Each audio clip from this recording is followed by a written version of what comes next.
Well, thanks for joining Peter and I. If you did not watch the first video tutorial on how to use Tiller as you're transitioning your independent accounts into one because you're just getting married or you're deciding for the first time you want to start to pull your money together, please go back and watch that. There's a lot of details that are in that video, both about how to have money conversations and the mechanics of using Tiller in a marriage that we're not going to go over here. This tutorial is going to focus on folks who do not want to put all of their money together in their marriage. And there are a number of reasons for that. So to begin, I want to stress that the perfect way to manage money in your marriage is to manage money in a way that works perfectly for you. And that is going to be different for many people. What the research says is that for first-time married couples and engaged couples, that what actually causes more happiness in marriage, and that's a big deal, and in this substantial research that was released in the summer of 2023 by Dr. Jenny Olson and Dr. Scott Rick from the University of Michigan and Dr. Olson's from Indiana. What that found was that people are happier when they pool their money together, but not all people. And that's where I think there's a different level of detail that's necessary to try to diminish the friction that often follows finances in a home. So for couples who are entering their second marriage, what the research has found is that it actually makes more sense to have an approach where you either keep your money separate or an approach where you have yours, mine, and ours. And what that yours, mine, and ours strategy looks like is an account that's used for shared expenses, and then you each have your individual accounts that are used for individual expenses that you want to be able to do without having conversations with your spouses. So what that would commonly look like is the approach that science has found to be most effective is all of your money goes into one pooled account. Both of your paychecks go into one pooled account. And then from there, your money, whatever you set aside for your individual accounts, it could be modest. It could be $100 a month, $50 a month. It might be more. It then goes into your own individual accounts. So it's kind of laundered, as you will, into your shared accounts, and then it goes into your individual accounts. There are other ways as well. Some people would prefer the reverse, where your paychecks and your accounts are done separately, and then you could use Tiller for just one shared account. There are reasons for that make sense, ultimately for many second marriages. And so here are just a few reasons why couples would want to consider doing this. There are instances, more often than not, where financial opposites attract, meaning one person likes to spend and another person likes to save. And that is somewhere on a spectrum. And at times, those two people are on the complete opposite ends of the spectrum. The challenge with that is if you're working together to manage money and you're dissecting every single expense every month, it's undoubtedly going to lead to fights. You will have arguments about money. So to prevent having unnecessary arguments about some arbitrary spending that is not creating financial problems in your marriage by adding stress, by overspending, some couples find it easiest to have their own individual accounts where they can spend freely. They don't have to worry about justifying an expense with a spouse. So for example, maybe one person likes to play fantasy football regularly, and then the spouse gets frustrated when they see that. Maybe the other person shops all the time on Amazon, and the other spouse gets uncomfortable with it. In those instances, it's best just to have separate accounts. Perhaps in divorce situations where alimony is required, child support, you have different assets coming into the marriage that are of a significant difference. That could be another reason that you would want to have separate accounts. So I say this for folks who realize perhaps that having these really specific conversations about every single transaction isn't working for you. I don't want you to feel alone. That can be the case in other marriages as well. And that if that is the case, don't let that create unnecessary problems in your marriage. Have these little side accounts that you can use where you can spend money without feeling judged.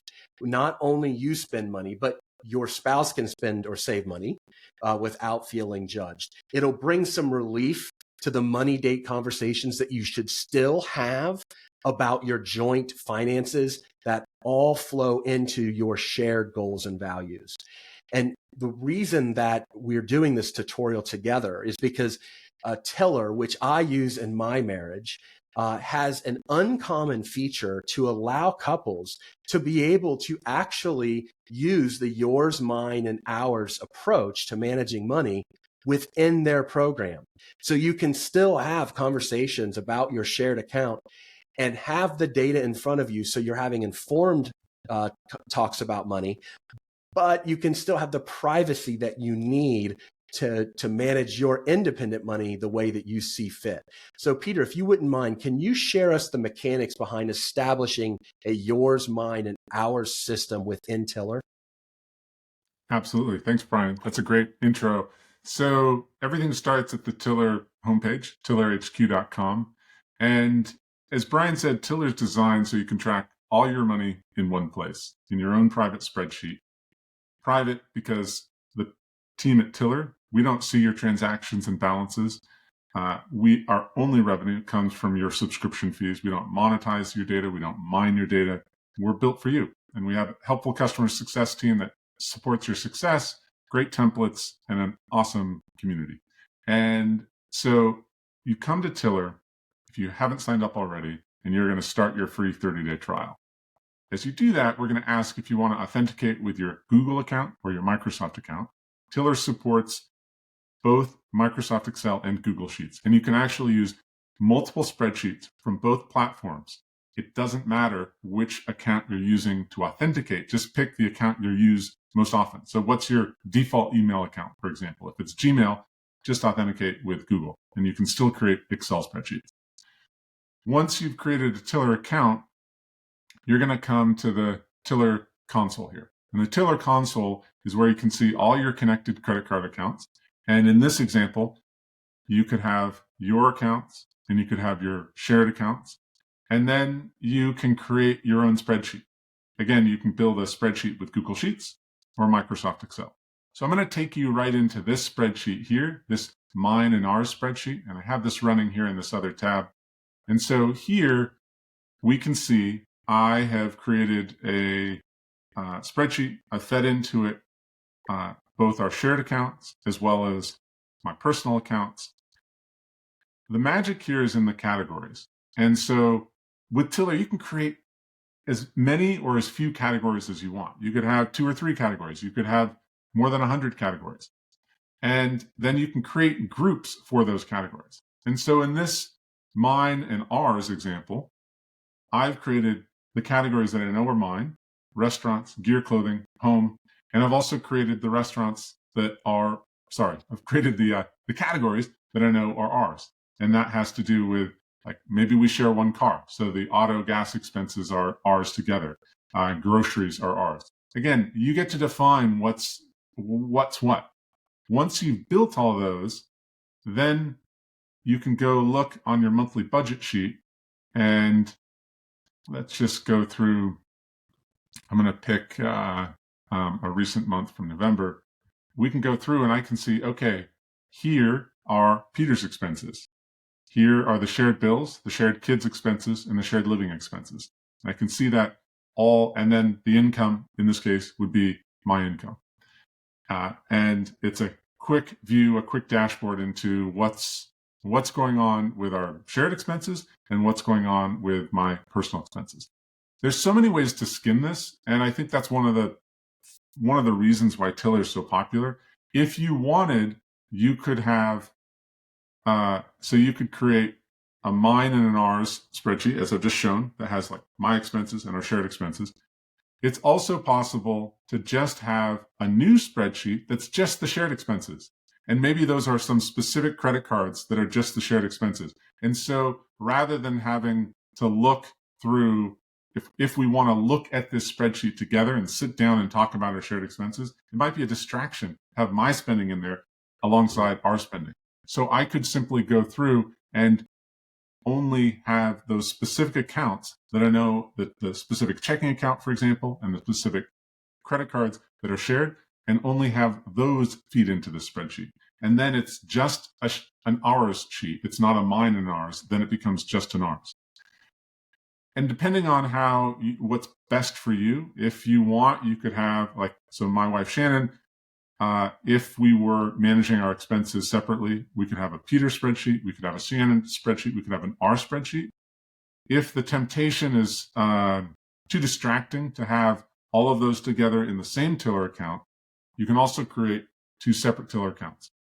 Your spouse can have an account with their that's where they can log in with their Microsoft or Google ID, and you can have an account and with your Microsoft or Google account identification, and you could have two separate tiller subscriptions if you don't want to be able to even know about the fact that they have a spreadsheet or to even see their account references here. But if you're comfortable having it all in the same place and you're like, I'm not looking at their spreadsheet because it's a distraction, I just want to look at mine, then you can do that in one tiller subscription and just create multiple spreadsheets. So both are common ways that couples that want to have a yours, mine, and ours approach can use tiller. Let's say for couples who just really don't want to worry about the other person kind of looking over their shoulder, they decide, which frankly, based on the research behind couples who do take the approach of having a yours, mine, and ours a strategy, and they decide, we'll just have two separate tiller subscriptions. You would have essentially yours, and then your spouse would have one, and you would both have whatever shared accounts that you decide that you can each have access to. You would both have those on your own spreadsheets, correct? That's right. Yeah. Yep, exactly. Yep. And that's the example here. So in this example, and if we look at the accounts, actually at the balances sheet, we can see, okay, this is Peter's connected in all of his accounts. So he has his assets, his 401k, his checking account. And then there's the shared accounts. There's a shared brokerage. There's a shared savings account. Again, Peter has his own credit card, and then there's some shared credit cards, and there's a shared mortgage. You can configure this however you want. And so you can then see a balance sheet that's personal and shared. And then again, based on your categories, you can define whatever groups make sense for personal groups and shared groups. And those, as you apply those categories on the transaction sheet, when you look at a budget view or you look at other views, again, you'll see a personal and a shared group that reflects the categories you've nested under those groups. So you have ultimate flexibility in creating a spreadsheet that reflects how you think about personal and shared, and how you want them to mix together. Now, if you're a couple who is considering doing this, this is how easy it would be to set up if you just want complete privacy. If you establish two tiller accounts, just know that for your account, the only way that your spouse would have access to your information is if you gave them your routing numbers or your credit card information. So you can just simply decide, I'm going to keep these specific accounts to myself and I will connect them to tiller. And then your spouse would do the same. And whatever joint banking account or credit cards you share that you want each other to have access to, you would each enter that into tiller when you are onboarding the spreadsheet. It's that simple.